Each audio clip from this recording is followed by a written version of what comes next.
Hi everyone and welcome to Dragon's Den. As far as Pokemon villains are concerned, we can say almost without fear of making mistakes that of all of them the one that most mystery and curiosity awakens is precisely the first of all, Giovanni, the perfect prototype of gangster, leader of an organization that unlike other regions, which more or less have a clear goal, the Team Rocket together with its leader Giovanni would come to be the old mafia of Chicago or New York in the 30s transferred to Pokemon. The same name of Giovanni is a clear detail of this, referring to the Italian mafia where Giovanni is a very common name, also that hat that we can see in the 4th generation as it inevitably relates to the old mafias in the 30s, these kinds of hats, like that gabardine of black color are very characteristic of them.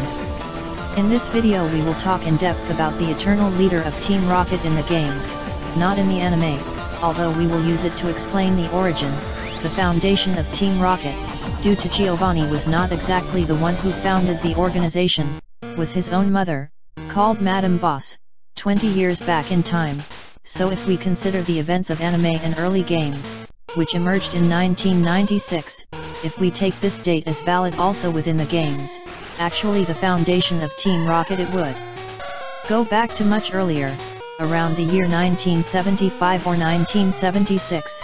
It was also Madame Boss who introduced Giovanni to Mew and its potential, which would later lead him to create Mewtwo. But let's not get ahead. As we all know, in the first games Giovanni is the leader of Team Rocket and at the same time the last gym leader specialized in ground type, reaffirming the condition of gangsters and mafias, infiltrated in the highest spheres of power by owning nothing less than the last gym of Kanto, the one that gives the doors to the Pokemon League. And this is perhaps the million-dollar question in terms of the figure that surrounds the leader of Team Rocket, and is that we do not really know what is his plan. Is it a villain or not? Never in the games you see the Pokemon League or the champion, unlike the rest of the games without exception, act against him. Is it really a savior according to some theories, or without reaching that edge? Maybe he has a small pact with the League or the Elite Four and for this reason they not interfere in their plans. On the other hand, we are not clear about the reasons for their plans. He could be only guided by money, greed, and strong Pokemon, or maybe there is something behind.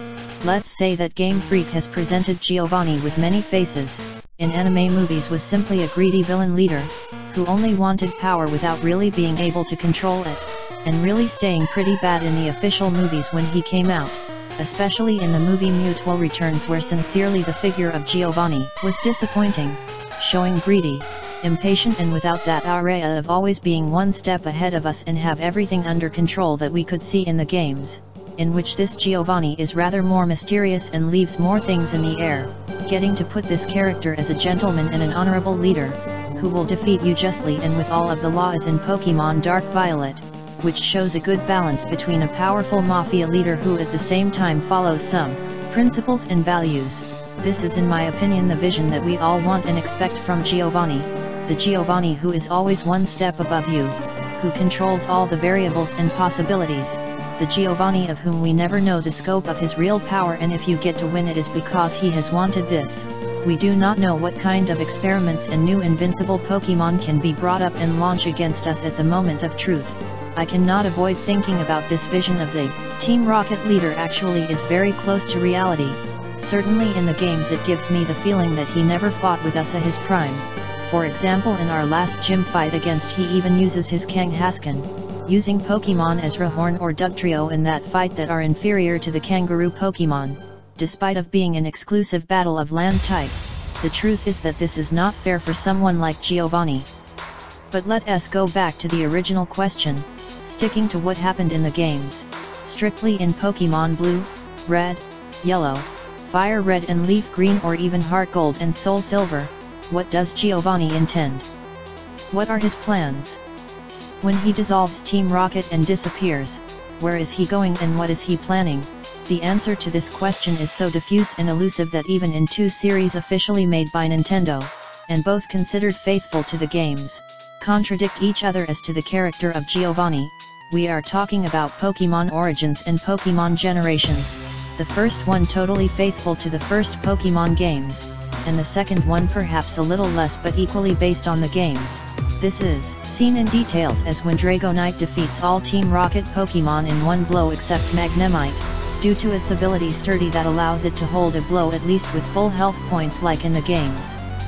Well, in Pokémon Origins, which could be considered the most faithful version of the initial Red and Blue, we see an incredibly strong Giovanni while being a businessman.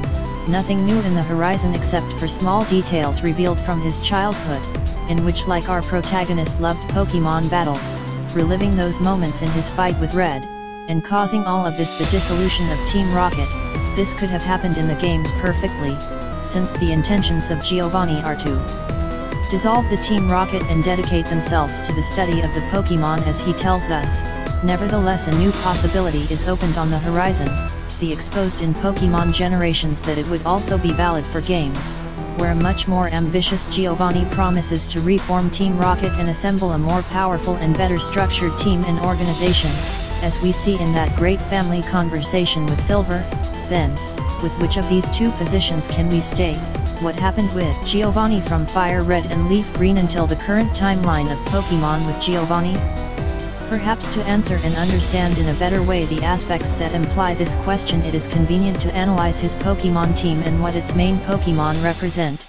Giovanni has presented to us throughout the generations various teams with varied Pokémon, but it is clear that if we have to put 4 Pokémon to Giovanni, its most iconic without counting Mewtwo, would be undoubtedly Radon, Nidoqueen, and Nidoking, and finally Kangaskhan.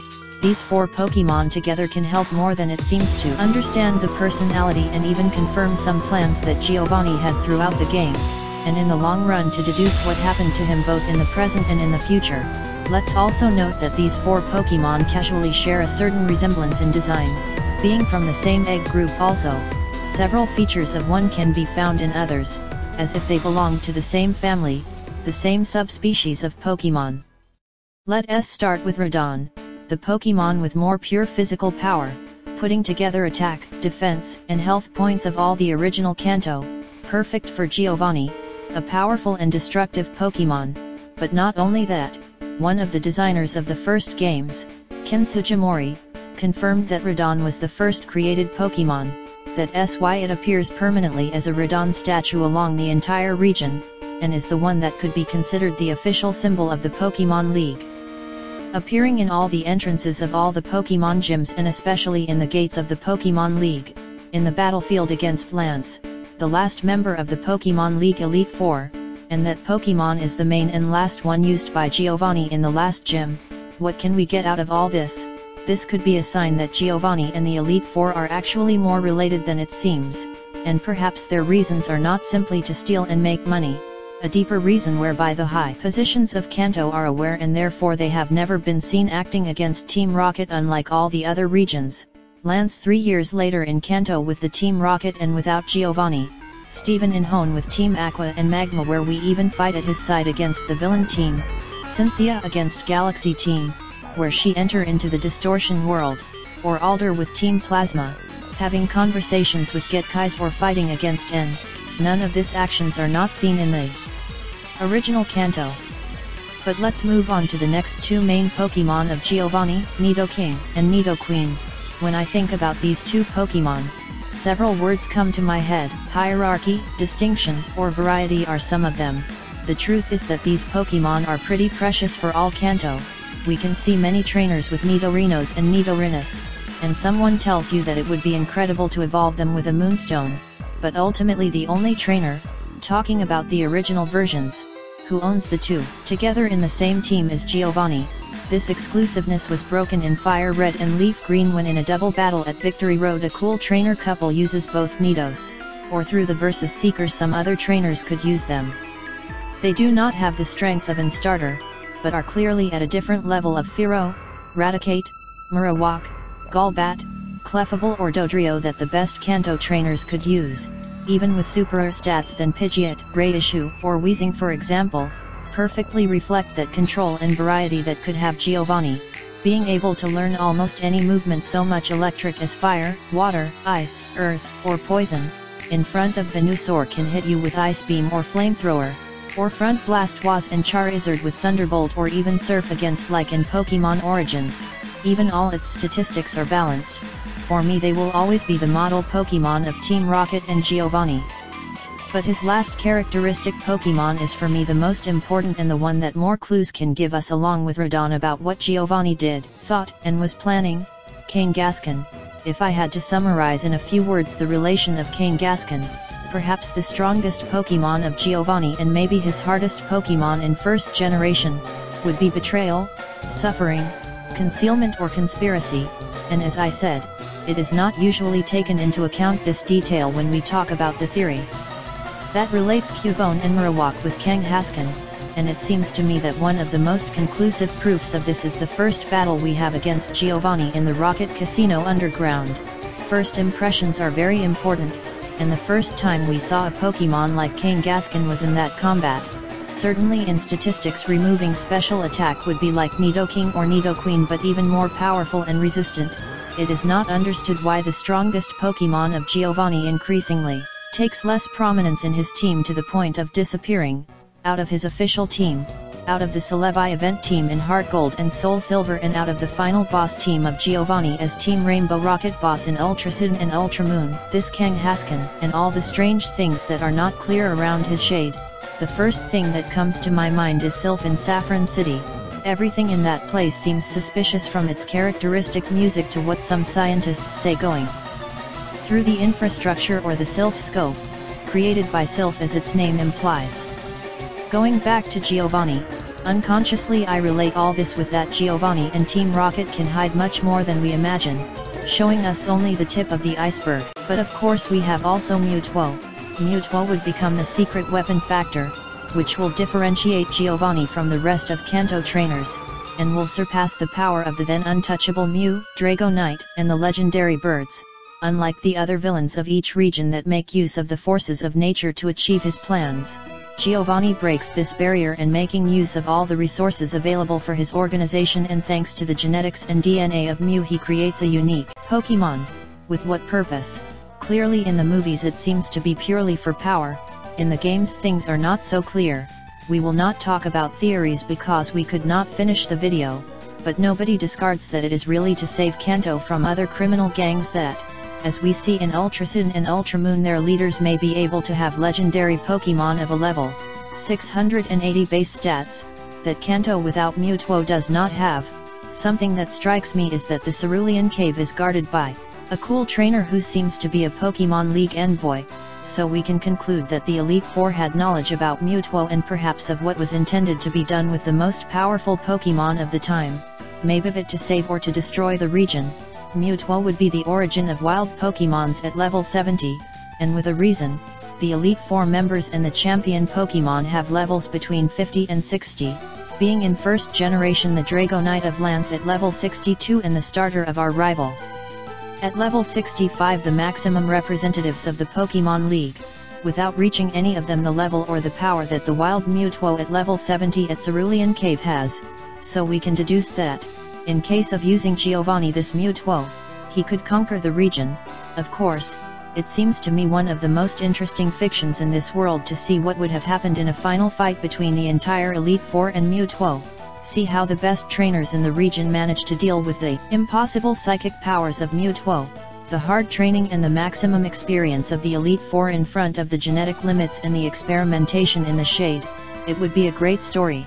Following with Giovanni, nobody discards that it is simply to control and submit Kanto to his will. In any case, in the majority of villainous teams the grunts didn't know the real intentions of their leader, or if they knew them the final result was very different from what was promised, like the case of Aqua and Magma team. In the case of Team Galaxy and Team Plasma this looks much clearer with Cyrus and his world without feelings, or the Great Masquerade that Getsy's mounted in Unova. In the same way the recruits of the Team Rocket can steal, make money and say that they will control the region, and the intentions of their leader could be totally different. Then we see how their main Pokémon reflect being that classic Mafia leader, stuck in the very bowels of the Pokémon League and control in the shadow of Kanto, just as those statues of Radon indicate, and with aces in the sleeve as Mewtwo. I cannot avoid thinking about that he is not only the leader, he is the most conscious character of all Pokémon.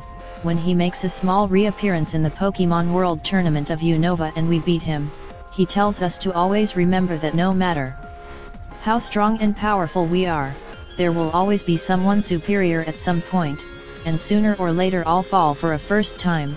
I think this comment is funny, it is like a joke towards our character, who looks omnipotent into the game, who always has to win without saying anything. It doesn't matter what happens, every trainer of the story that is put in front of us, no matter what he says, do, or the Pokemon he uses, he will end up losing. This phrase gives me to think that Giovanni knows all this situation, removing the event of Celebi, where I didn't like how they approached this character, showing signs of weakness, indecision, and lack of plans, in the rest of appearances, especially the last one in Ultra Sun and Ultra Moon, in spite of losing, gives the sensation that we have won the battle but never the war against him, after seeing how he is the only villain leader able to control the Ultra Wormhole, without being surprised or undeterred after the defeat. On the other hand, laughing and asking sarcastic and jocular questions as if we want to join him, every time he makes me think more about, perhaps along with Red, he is almost an omniscient character in the game, that over the years has been given account of how this world works, better said this simulation, and come to the conclusion that the typical 10 years old child is destined to defeat any trainer. For me, the final attitude of Giovanni involves a long-term plan. He knows that in order to defeat the player, he must have all the possible variables in his favor, or the minimum gap will be exploited by the player, by all of us, to overcome. We return to the beginning question, then, what does Giovanni intend? If I had to give an answer to this question directed towards the Pokemon games, it would be simply to get out of the paradigm, to be trapped in a world where he is destined to lose, be a virus within the system, and to do this, to leave the player's options to 0% and succeed requires time, a lot of time to devise his plan and a perfect team together, that leaves all our options to 0. I irremediably associate Giovanni and this plan with the perfection cult leader of Pokémon Insurgence, Reukra, who may be the same Giovanni but in the past, due to at the end of the game he tells us that he will visit Kanto. Besides being incredibly similar, the fact is that this conversation seems crucial for me to perhaps understand something better Giovanni's plans, and he says the following: surprised to see me? I guess you would be. Why would I, Reukra, be the champion? If I don't even battle, usually I just send 10 to do my work. I have spent my life seeking perfection, deltas, megas, special armor, Mewtwo, the entire fiasco with the Unova dragons. It's all futile. Nothing has worked so far, everything was strong, but just not strong enough. You know what the worst was? How ridiculous people find our goals to be. No Pokemon is perfect, it is impossible, anything can be beaten with a good type matchup, high stats, and appropriate moves, and, you know what, maybe they are right, maybe we have taken the wrong approach to this. A perfect unbeatable Pokemon, it's a kind of a stupid thought. After all, a combination like Destiny Bond and Shadow Tag can take anything out easily. But a strategy that can take out a perfect Pokemon, can take out an entire team. Now I've realized it. Having one powerful Pokemon doesn't make you perfect, it can still be beaten. But a team of powerful Pokemon, perfectly synchronized, each covering each other's weaknesses and increasing their strengths, a team like that could have no weaknesses, it could be undefeatable, it could be perfect. And now, with this team, I'm perfect. Get all these goals in order to escape to the fate imposed by the game, get out of the pre-established programming by the creators through a perfect team, win the final war. It would be a great goal, the ultimate goal and almost a chimera for the first villain in Pokemon history, so impossible that in the same Celebi event, in case of losing in front of Giovanni and as I show on the screen, the game will come to a scene in which the leader supposedly goes to the radio tower, coming victorious to the call of his colleagues, but Celebi just cuts that timeline, to delay it again and start the event until our victory, understanding that Giovanni and Team Rocket, like all villains, are predestined to lose and not fulfill their plans. Perhaps this is her final purpose, the revelation against his own destiny. To finish, surely we will see it much more in the future due to many things remained in the air, Everything seen in Ultrasun and Ultramoon makes me dream with everything said here. Perhaps the best thing of all is that we don't know the final and sure answer to this question. The uncertainty and the way seems me even better than directly knowing the safe answer, because once it is known, everything ends there. So let us enjoy this uncertainty, mystery, and questions that this great personage gives, knowing that the past, present, and future of Giovanni and Team Rocket sooner or later will come to light, or little by little it will be discovered. So this was all. As always, I would like to know your opinion about all of this, as well as what kind of characters you would like to talk about in particular. Without more, thanks for watching the video, as always, and if you want we will see soon with more videos. Greetings.